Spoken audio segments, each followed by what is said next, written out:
Ia-mă în brațe, viața mea. Ah, ce bine e așa.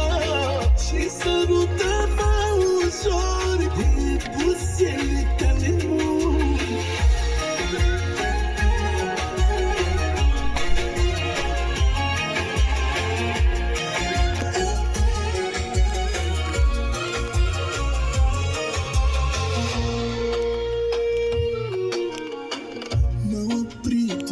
Pe stradă să-l ajut drumul să treacă, că moșul nu poate să vadă.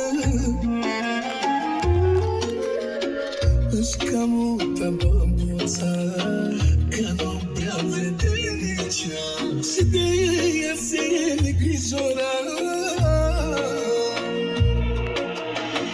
Gândul mi-a zburat la tine, cum ar fi să te pierd mâine, și-au trecut fiori prin mine. Ia-mă în brațe, viața mea, încălzește-mi inima și sărută-mă ușor cu gura de care mor.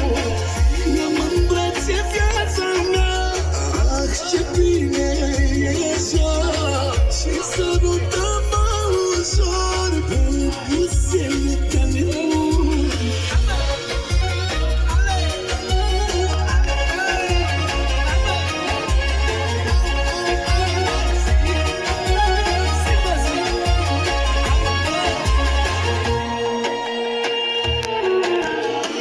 Mi-a spus moșul și cu baba, cu iubirea cum stă treaba, fără ea trăiești degeaba.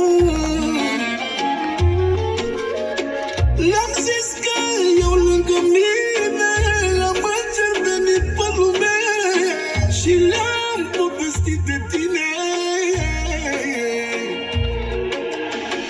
Oricine, orice să spună, să nu-mi dai drumul la mână, că-mi faci rană pe inimă.